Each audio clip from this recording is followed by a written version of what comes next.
Hallo julle en welkom by vandag se begeleide gebed.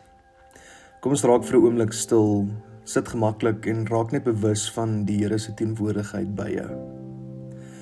Wanneer ons dink aan hoe God mense vorm, dan dink ons gewoonlik aan die groot Bybelverhale.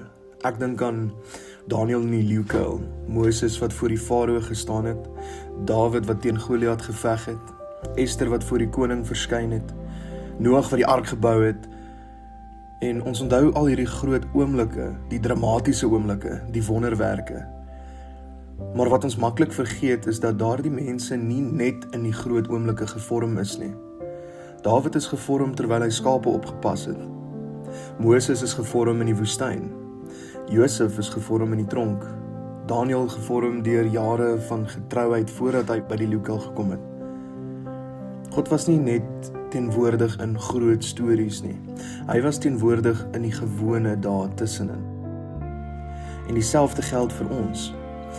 God is groot genoeg om die heelal te skep, maar hy is ook naby genoeg om saam met jou in die verkeer te sit. Om saam met jou te gaan wanneer jy vroeg opstaan vir werk, wanneer jy lang ure werk, kinderskool toe vat, studeer, wanneer jy moeg is. Hy is by jou wanneer niemand anders sien wat jy doen nie. Jakobus 1 vers 4 sê, laat die volharding egter tot volle ontwikkeling kom, sodat jy volmaak en sonder gebrek kan wees. Nou soms dink ons God werk net in groot oomblikke, maar baie keer werk hy in die herhaling, in die gewone, in die klein keuses elke dag.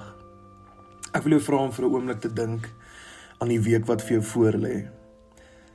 Waar gaan jy wees? By die werk, in die klas, op die pad, by die huis?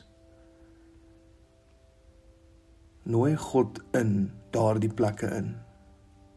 Want hy wag nie net vir jou by die volgende groot geestelike oomblik nie. Hy wil saam met jou stap, in die gewone oomblikke ook. Bid saam met my.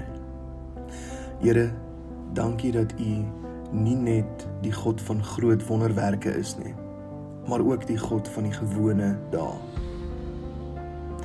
Help my om U hierdie week raak te sien, in die klein oomblikke, in die herhaling, in die mense wat oor my pad kom.